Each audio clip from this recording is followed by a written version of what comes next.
We now have some details of the electoral bonds, but not all. And the Supreme Court has told the State Bank of India that it must submit complete data. I'm Barkha Dutt, you're with the Mojo story. On the program today, we'll be taking you inside what we know about the electoral bonds that have been published by the Election Commission on its website on Supreme Court orders. We know now the top buyers. We know that many of these companies, intriguingly, have been raided by the Enforcement Directorate, the CBI, or the income tax, or have at least been under its scanner.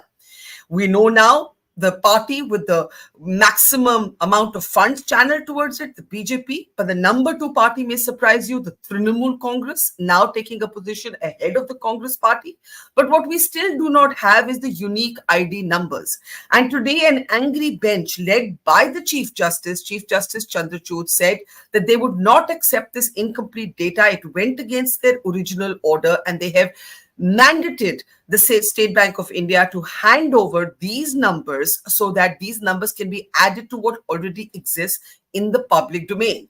Now, like I said, wading through the data, which all of us have been doing since yesterday, gives you a very interesting picture, including looking at the top 15 buyers and finding that several companies, in fact, the top two buyers, as I said, have been raided or under the scrutiny of investigative agencies. That by itself may not mean anything. Does it? Does it not? Let's find out from our distinguished panel today. Let's bring up our panel as we look at electoral bonds, the politics and the legality. Sanjay Hegde, senior advocate, also a lawyer in this case, is with us. Welcome back to the program, Mr. Hegde. Subhash Garg, the bureaucrat in the hot seat when the bonds were implemented, is with us. Mr. Garg, since then, was the first to say that the SBI must submit the data that the Supreme Court has asked for, and it would take them all of 10 minutes to do so.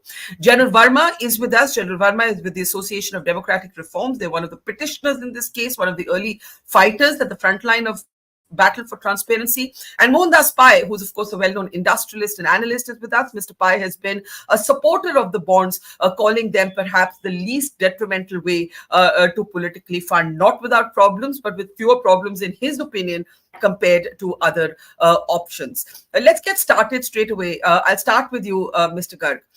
When we look at, and all of this will be coming up in our graphics, when we look at, let's say, the top five buyers, we all know now that the first buyer is who spent 1,368 crores, is the lottery king of India. The second is an infrastructure company, and so it goes on. The third is a little-known logistics company. Some say it has a link with Reliance. When we look at these four or five top buyers, Mr. Garg, what emerges is companies that have at some or the other stage been raided or probed by one of the three investigative agencies, income tax, ED, or CBI. What does that say to you? What's the big picture that you're getting from what we know so far in the public domain? Subhash Garg. Give me a second, sir. Yeah, go ahead, sir. Yeah. What I'm saying, I don't want to get into this muck.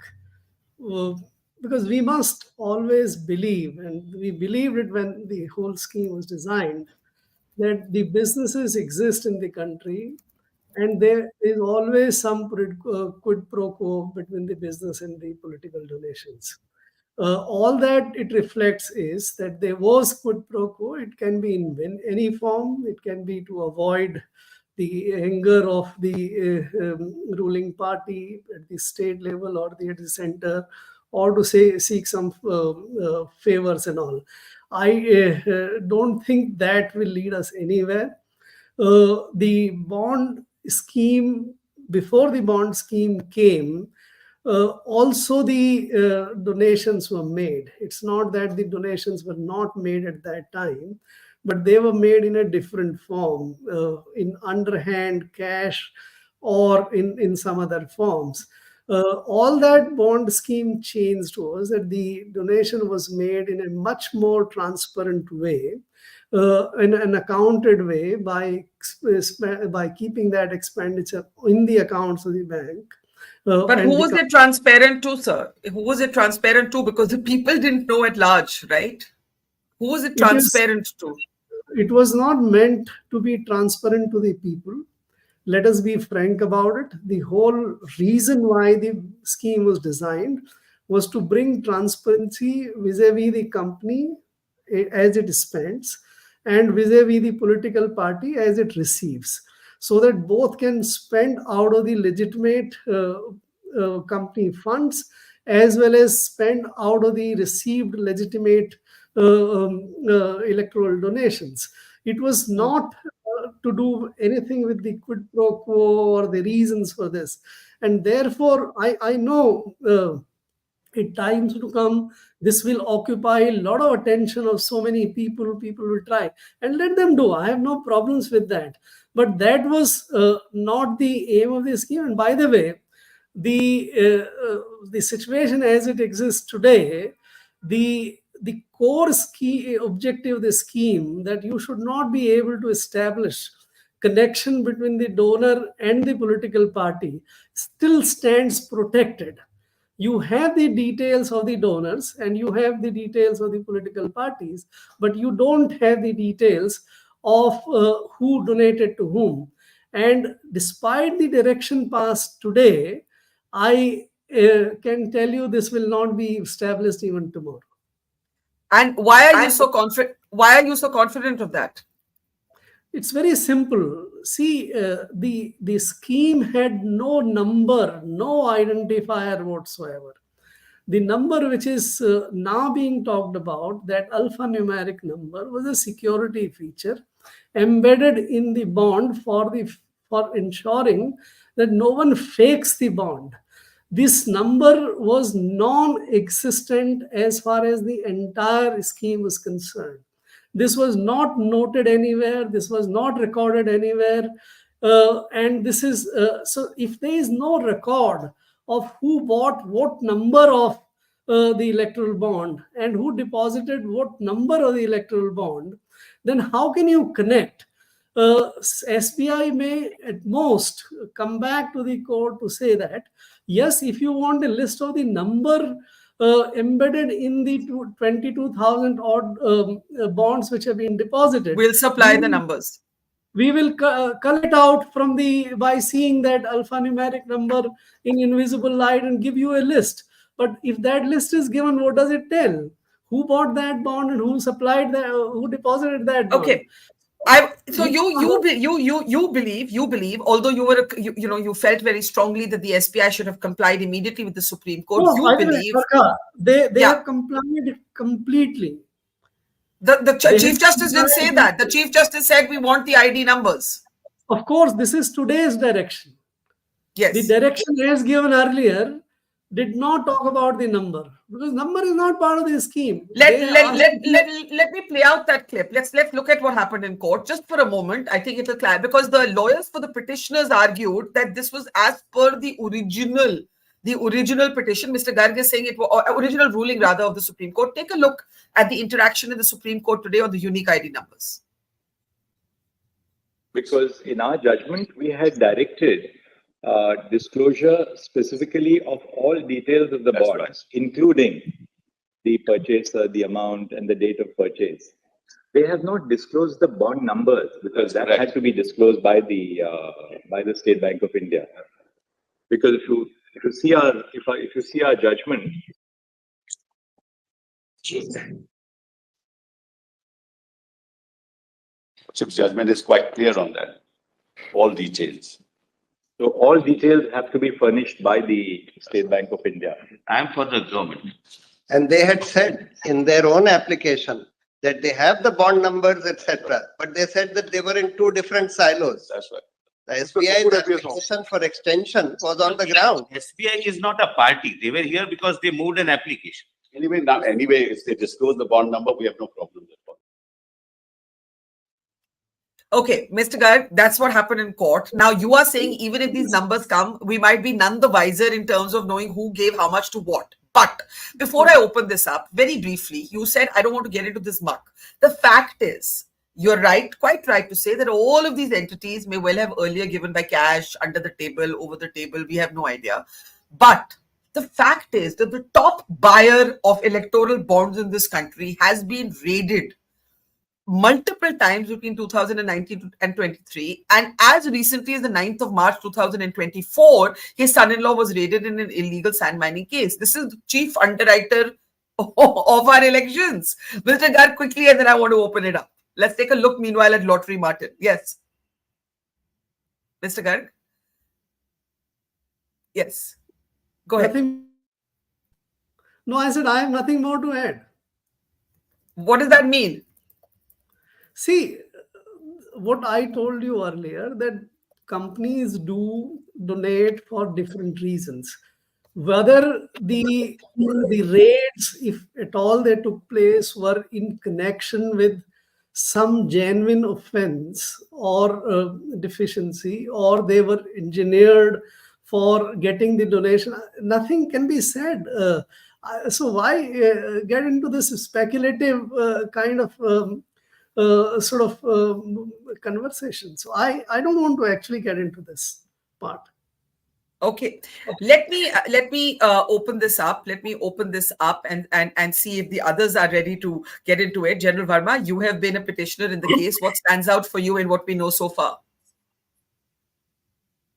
See, Mr. Garg has always been saying that this is how the scheme was devised, and it is very idealistic for us, the ADR, to feel that, the transparency, because we have to accept the fact that corporates donate to the political parties, and whatever their antecedents or their background is, it doesn't matter.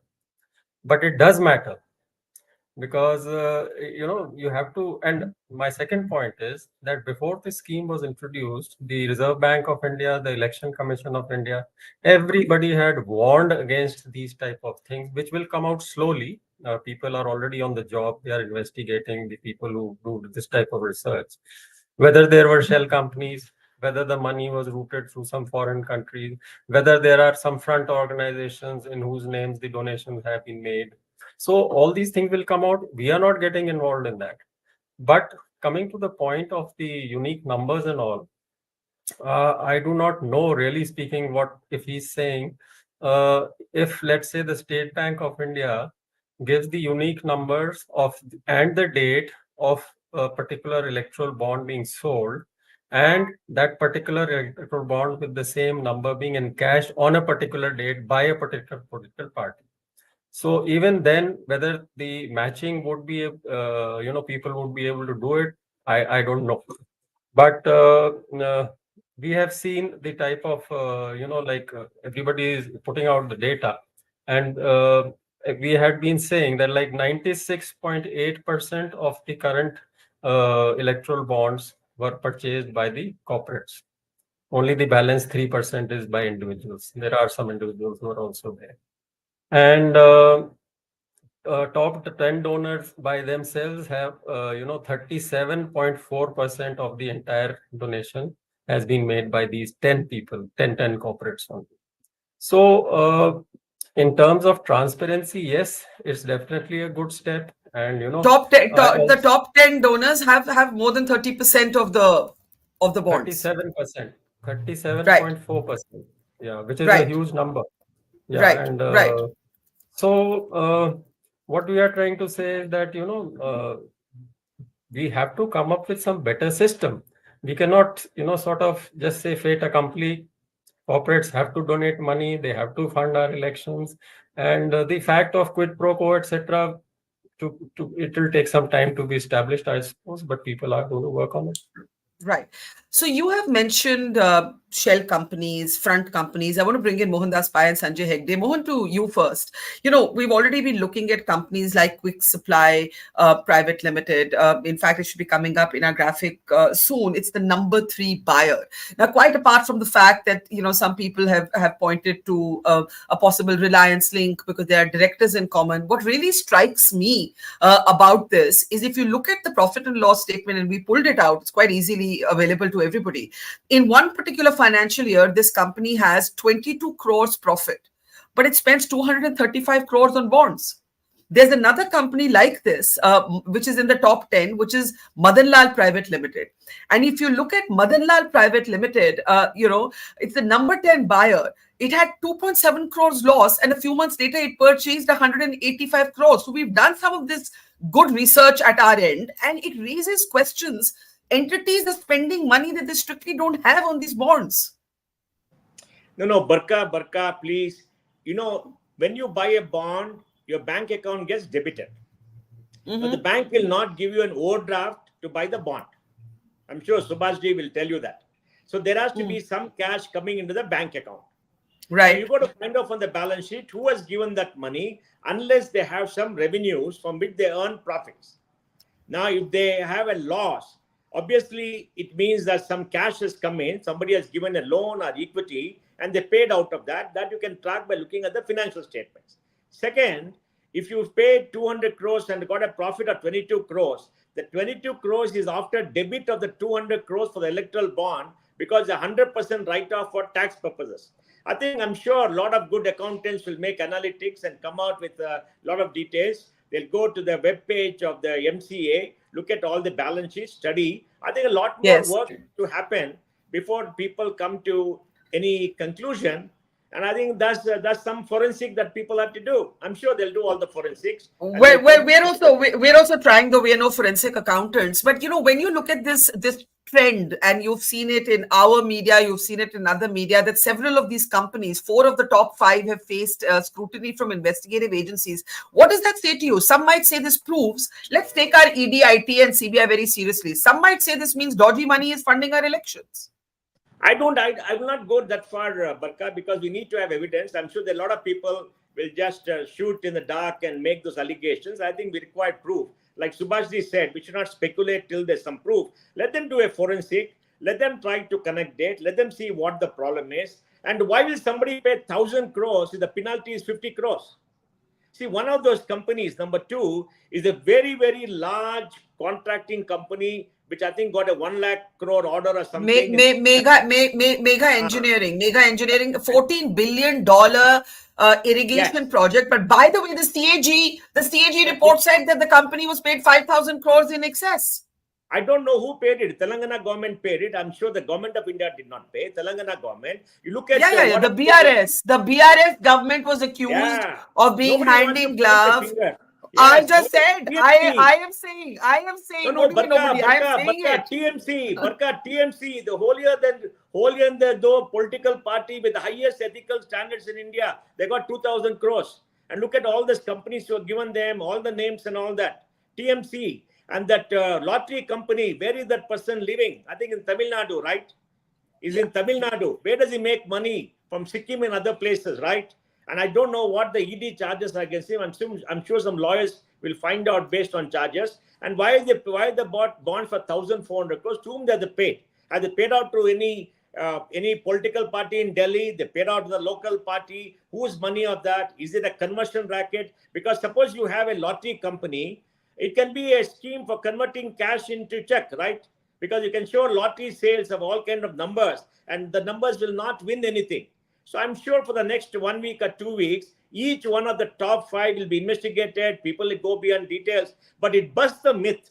It busts the myth that one political party in Delhi is getting all the money, they're doing everything. For example, I just saw a tweet praising Rahul Gandhi for talking about electoral bonds in 2019. And after he tweeted and opposed that, his party got 1,400 crores. That's what the tweet says. But you see, Barkha, one thing we have to understand, like Subhash ji said, I must applaud Subhash ji's brilliance. He's a very brilliant financial person, because he has designed the scheme in such a manner, it keeps confidentiality, and he's chuckling to himself that whatever alpha numeral number comes, that's only a security feature. It was not there earlier. If you remember rightly, SBI raised it with the finance ministry to say they want to verify there could be fake bonds. We don't know. And then I think the number was given for security reasons. Like he says, I'm sure he's the father of the scheme. I'm just complimenting you, Subhash ji. You were doing your job that time. I'm just saying that the number has no value in connecting, because I'm sure it's been designed not to connect between the giver and the taker. I just wonder if Mr. Garg still wants to be the father of the scheme, given the Supreme Court's view. Mr. Garg, are you still owning the scheme? So what? Barkha, I was certainly not the father of the scheme. Arun Jaitley was the father of the scheme. You were the implementer. You were the executor. The designer, the executor of the scheme. And Right. believe me, this was the critical feature, because the scheme rested only on this critical factor, that the buyer of the bond and the political party must not be connected. That is the most critical feature. And I can draw a little bit of satisfaction in the retrospect that the scheme was designed and implemented in such a manner that that feature was protected, even will remain protected despite all these details about who bought and who got the money come out. I don't think the system would be able to connect these dots unless only one possibility is there, that the SPI unauthorizedly or illegally leaks noted noted the alphanumeric number at the time of issue of each bond and at the time of deposit of each bond. This was illegal. This was not supposed to do it. And therefore, if the SPI did this illegal thing, only in that event, the connection can be established. Otherwise, connection would never be able to be established. Okay, so this is very interesting that Mr. Garg, the implementer of the scheme, believes that no matter what we journalists and others like us do, we are not going to be able to find out who gave what to whom. But Sanjay Hegde, I think we still know quite a lot. I think what we know is not invaluable. It is not irrelevant. I think when you look at the fact that you look at the top 10 buyers of these bonds, and I will again, though Mr. Garg has refused to be drawn into it, draw the fact that several of them have been under the ED, the CBI, the IT. Many of those cases are still active, like with the number one buyer, Mr. Lottery Martin. Santiago Martin is his real name. Sanjay, what's the big takeaway for you? Well, the takeaway is that, I mean, now India knows how the government of India does business. So that's the big takeaway, that its decisions can be influenced by money, either in the form of bonds or without bonds.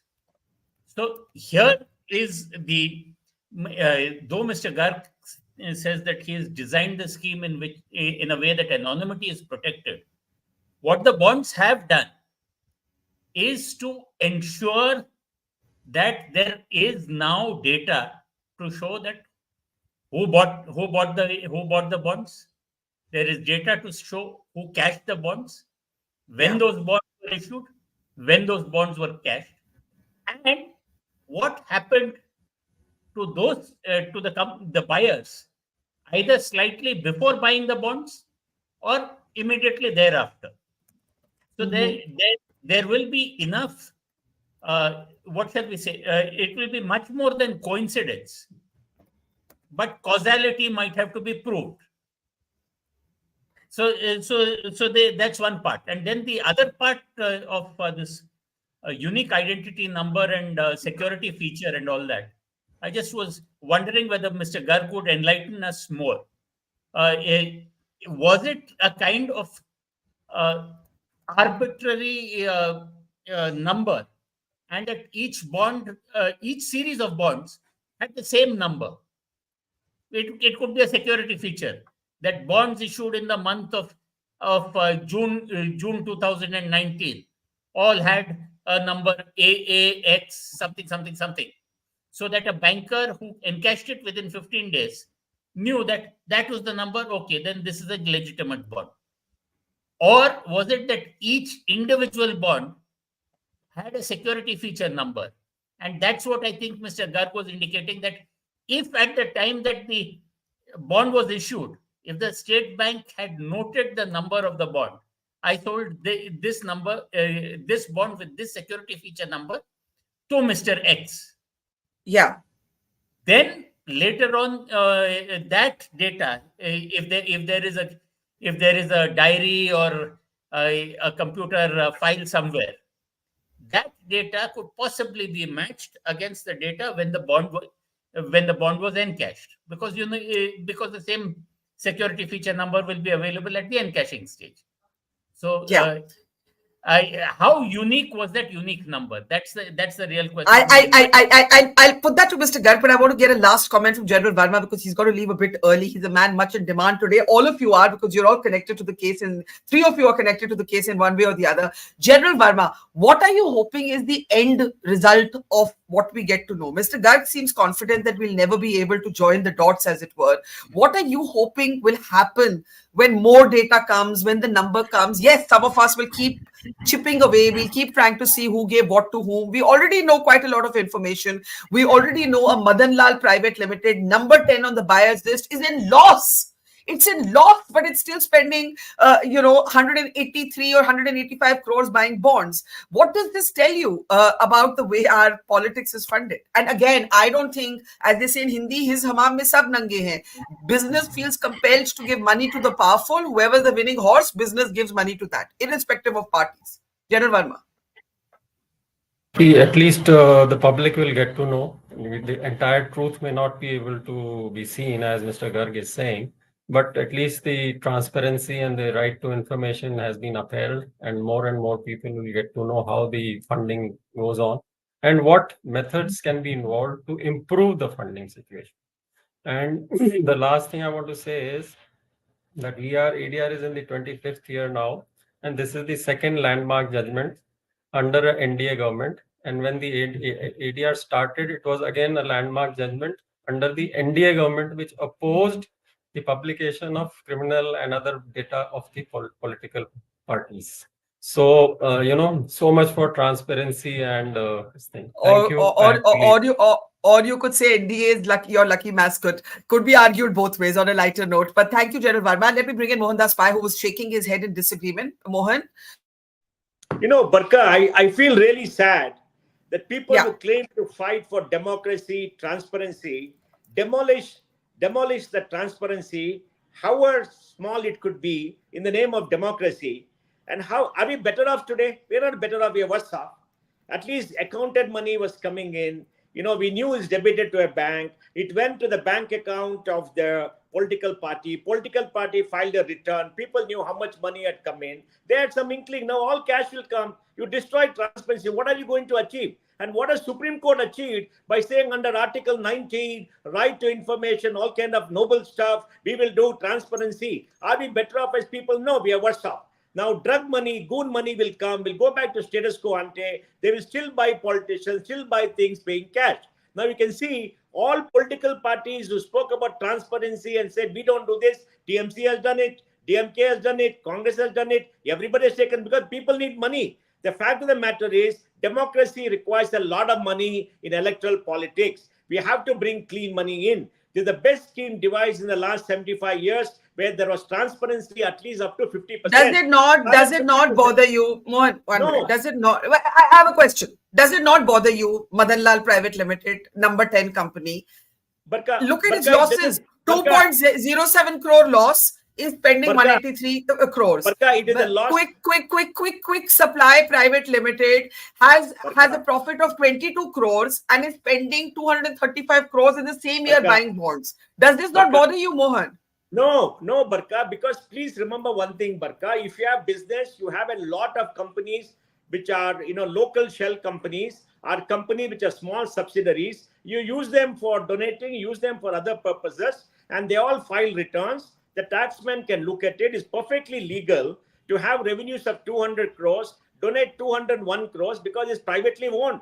I'm not answerable to you or the public because it belongs to me. Why are you bothered about how I run my company? It doesn't bother me at all. It's a company. I know the money is accounted. I know the returns have been filed with income tax, is legitimate, and the money has been given. Now, am I better off because this company has given? No. I don't know how we are better off, but I'm happy that clean money has come in. More and more clean money has come in. I'm happy that all political parties are getting money. Some may get more, some may get less. For example, somebody made a study per state government, which they have ruled how much money came. Now, TMC seems to have got the highest because they rule one state. Now, what do they show? What happens in that particular state? Everybody needs money. Now, let us focus on how do you get good, clean money into politics? How do political parties get money without vindictiveness on the part? How do you protect donors? And how do you make sure there's no quid pro quo for any money coming in. Quid pro quo is wrong. You can't buy government. On that, all of us agree. You can't buy government. But if somebody makes an allegation, let's take your argument. Let's take your argument to Sanjay Hegde. Sanjay Hegde, the quid pro quo is an abstraction. It is an assumption, not an abstraction. It is an assumption because let's take Lottery Martin for example. Let's take Lottery Martin. Lottery Martin, if there was a quid pro quo, you could argue that the case against him should not be open today. He's the number one buyer of bonds, right? He's the number one buyer of bonds. He is raided before the bonds. He is raided after he buys the bonds, and he's raided last week, which is why Mohandas is saying you actually can't establish any quid pro quo. Whether we look, I'm not prosecuting any case. Each particular transaction would have to be examined on the facts. Mr. Martin, for instance, had this lottery business which the state of Tamil Nadu sought to ban. You had a governor who was sitting on the ban because when the legislature passed an act, the governor just refused to clear it. It was a mere ministerial act. So, was there a quid pro quo at that stage? Was there not? Everything would be up for examination, for investigation. And if there is evidence of criminality, possibly the police departments of some state or the other might also be active. You remember the 2G thing, Barkha? There were many who said that, look, it was a policy decision. Or you look at the Delhi liquor case, it's a policy decision. But the ED and the investigating agencies' cases that there was certain money which was delivered in Goa, which was used for an election in Goa. That happened because there was a decision taken in Delhi. Now, everything is a matter of evidence, is a matter of careful investigation. Right now, we have data points which show that if you investigate a matter long enough, there possibly may be sustainable prosecutions under the Prevention of Corruption Act, and maybe and if there was laundering, then even under the ED. And this kind of data, mind you, would be available to a lot of governments, which could be at the state level and at the central level. But isn't the problem before I go to Subhash Garg, that let's say you take a Martin, Santiago Martin, who's the number one buyer. One, the government would argue that, look, all the cases against him are still open. We actually raided him last week. Point one. Point two, they would refer to what Mohandas referred to, that he's been quite close to the DMK. So he may have given money to the DMK, he may have given money to the BJP. Likewise, with Trinamool Congress, there are entities out of Bengal. Number 5 buyer is Haldia Energy that has faced a CBI FIR in the coal scam. 100%, I'm making an assumption here, it would have given money to the center and the state. So who can claim a moral superiority in this, Sanjay? That's the problem. It is a structural problem with how politics is funded. That's a different debate. I am not talking about morality. I'm simply talking about law and what can be established in a criminal court and what cannot be established in a criminal court. Or if the criminal law is to be set in motion, how it is to be set in motion. Right. Now, as far as morality is concerned, yes, politics out here has always been funded by business. That's right. When Sarojini Naidu told Lord Louis Mountbatten, you have no idea how much it costs us to keep him poor, meaning the Mahatma. Yeah. She obviously was talking about how business had to be done in those days. So therefore, we cannot keep money out of politics, but we can ensure that it is clean money, untainted by motives of business. Or the government should not be in the business of business. The government should be making rules. That's where a lot of I am so glad you have said this thing, and I think Mohan will actually agree with you on this. And then I'll give the last word to Subhash Garg. You see, Mohan, when business is dependent on government, for licenses, for an operating environment, business will fund whoever's in power. It doesn't matter which party it is. And that is the root of corruption. If you want to talk about it, that is the problem. You need less government, not more. Yes. Right? And you know, the high priest of moral politics in this country, whose praise you sing every single day, Jawaharlal Nehru did that by creating Who sings praise? Firstly, who is singing praise? Who is this you? I'm not saying who is not certainly me. He's the one who brought in license quota Raj to control economic power. No, government should not control license quota. We should have a market where everybody can do what they want. But today, government is involved in business. You want land, government has to give the land. They will go harass you. The inspectors come for a daily hafta. What do we do? Yeah. Is the Chief Justice and Supreme Court going to protect us, remove all that? No. They are singularly failed. Everybody has failed in this country. We have to survive. We have to grow. I mean, we have to do something. We should be thankful to businessmen for still investing, still paying taxes, which are doubling, going up very fast, and still creating jobs in this country. Despite all this, that's why, Barkha, the biggest challenge for us is how do you create clean political funding for all political parties of their choice? We should focus on that. The Supreme Court should focus on that. We must give protection to the donors so they don't fear vindictiveness. We don't fear vindictiveness, but we must make sure there's no quid pro quo. We don't know how to make it work. We got to make it work. That is the most important thing before our democracy. This scheme solved 50% of the problem. The balance 50% left to point is work in progress. Possibly 5 years later, the balance could have been solved. We don't know. But today, everything is thrown out, and we are deeper in a mess, deeper in the hands of the goons, deeper in the hands of corruption, deeper in the hands of the drug mafia than earlier. I feel so sad for a democracy. And everybody jumping up and down and saying, protecting democracy, protecting transparency. How does it increase transparency? For the man in the street is going to vote, whether X gives money or not, they all believe the same. They still go and vote for it. They're not going to influence voting in any way. Saying Article 19, information, you're not gaining anything about destroying it. Supreme Court has suggested in its wisdom, if they have the understanding of this, how to have legitimate funding, what protection can be given to them. All the lawyers there could have done it to save a democracy. So this is just I don't want to use the word, whatever it is, but I feel very sad today that, we have not solved the problem. We have made the problem bigger, worse for a democracy, and no more dirty money will come in. I feel sad. Okay, that's a very impassioned intervention. And I was going to give Mr. Garg the last word, but Sanjay, I must allow you to just respond because you're on the other side of the debate. In a way, what Mohan is saying is Supreme Court has struck down the bonds, but not told us kya hoga. Are we back to cash?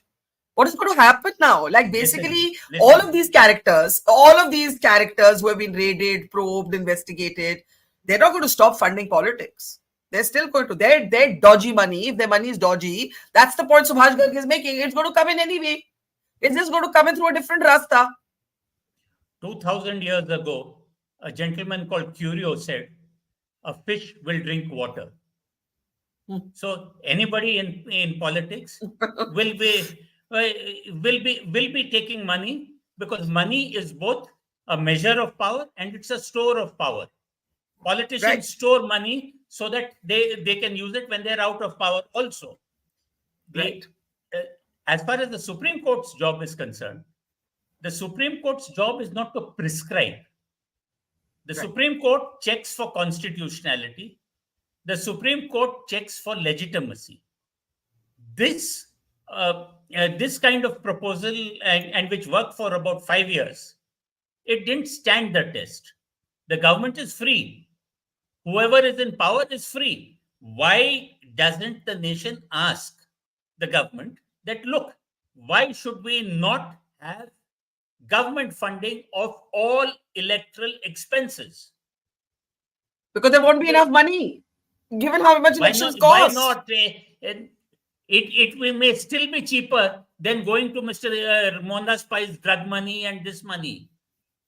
But can I ask you something? Sanjay, please withdraw the statement. I don't have black money. You may have black money because you may get paid in cash. No. He didn't mean your money. He didn't make your money. He meant your point. He meant your point. One minute. Sanjay, I'm clarifying. You meant Mohandas Pai's point, not Mohandas Pai's money. The point on drug money and Mohan, he didn't mean your money. He meant your point on drug money. That's better. Yes. No, oh no, please. You all are just let's be friendly. He's clarified. Sanjay, complete your point. I have a question. I have a more pertinent question. Yeah. Yep. Can I ask a question before Mr. Garg closes? Are you actually saying, basis the available data, let's even say the ID numbers come, some of us try and match them, there is any material available for possible prosecution? Because you did make a reference to that. Yes, there would be. How? Let's put it this way. Yes. Supposing there was a company which got a huge tender. Yes. That is government money which is paying for it.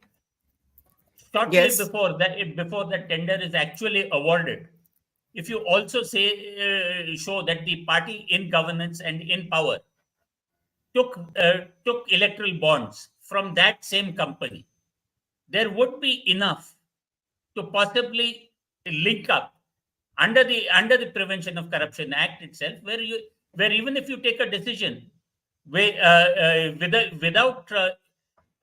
any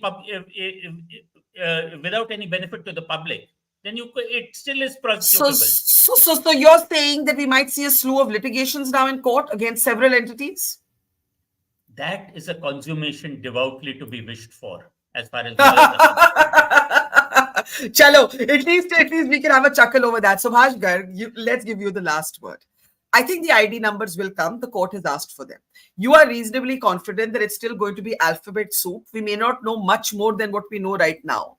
But I will again say, we know enough to know that there are companies where it's a bit befuddling. Why are they spending on bonds when they are in loss? Why are they spending on bonds when they have a very meager profit, right?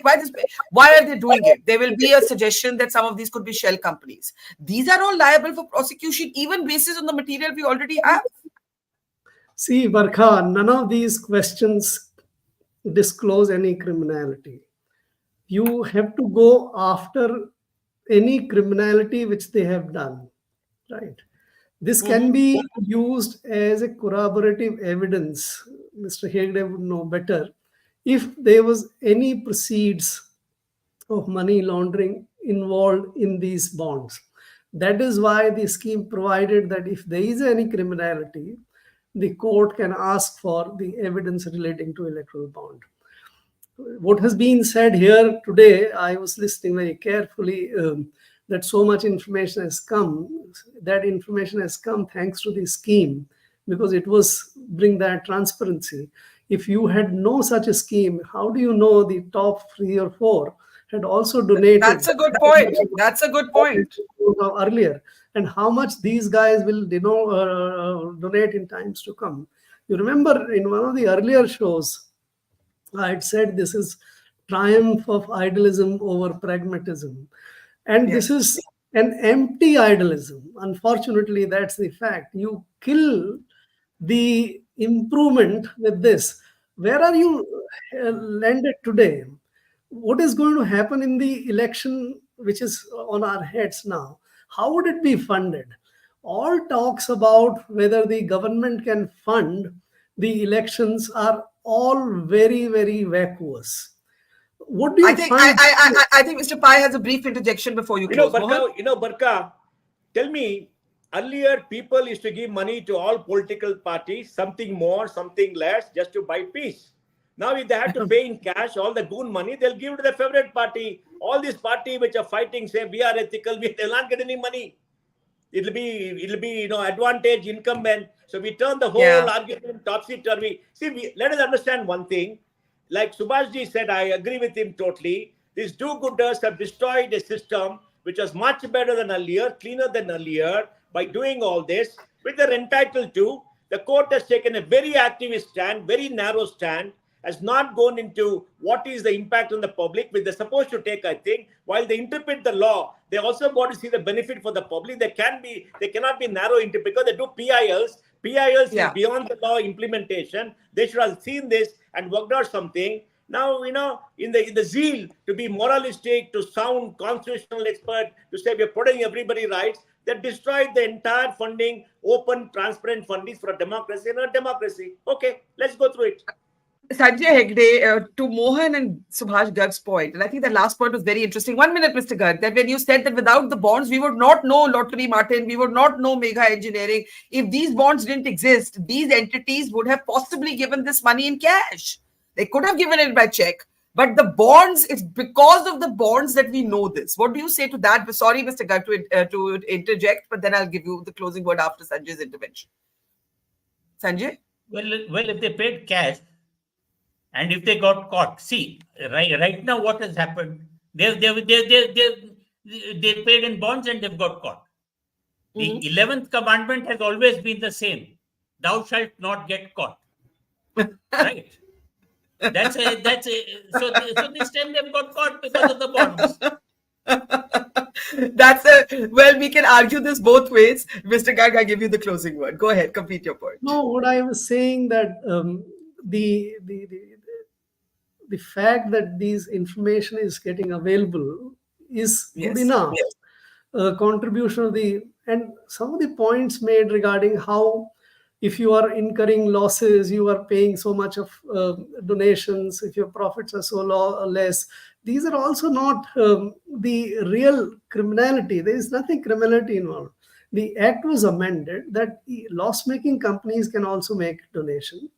But why would they want to? As a question of why would they want to unless there's some benefit to them? That is where public morality comes. That's a very different question. We don't have a lobbying system in the country where you can lobby for policy. Right? Correct. Somebody may be trying to lobby for a policy decision. Somebody may be buying off peace. You are into a risky business where you make money and you want protection. There may be 100 of motives. You can't judge it by only the fact that somebody made this contribution. Right, or the electoral bond transparently disclosed that somebody made this kind of contribution. That's no evidence of criminality. That's in fact the evidence of what goes on in the economy, in the country, that this is what people do it, or forced to do it the way. I don't want to get into this entire license permit system. We have a very, very horrible system of doing business in the country. That's a separate debate to do it. The Jawaharlal Nehru got the license permit Raj, but still the public sector thrives. Today, the government has so much of hand in every business. Today, maybe it will also come out, even today the government operates several schemes in which the industrialist, the most profit-making industrialists, get enormous amount of subsidies and support from the government. Maybe they are giving a part of that subsidy support back to the government in the form of electoral bonds. You never know. It will be too simplistic to only attribute any sort of criminality by the fact that somebody has disclosed that I have given this much. Right. Yeah. The bigger trouble is that we are left with a situation which is a complete vacuum and fluid. And this is what makes me a little sorry. Thank you.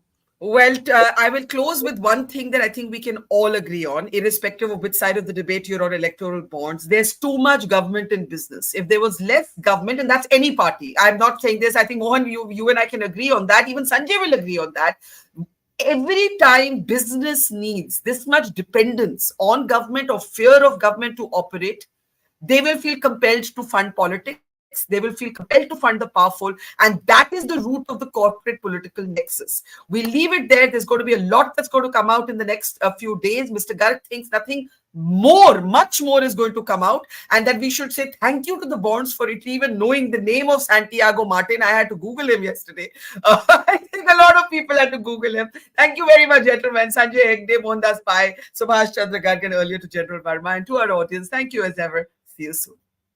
Mojo's Story has always made a commitment to its viewers to go to where the story is. And as you can see here, we are at the epicenter of the Israel war on Gaza. We are right at the front line, about 1 mile from the Gaza Strip, as the Israeli military gets ready with its tanks and its gunners to begin its final frontal assault that will take troops into Gaza.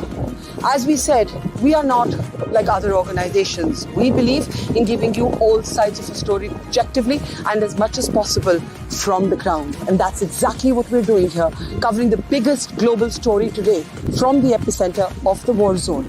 So please, we need your support. Support us, become a Mojo member, subscribe to us, spread the word, and thank you for your support.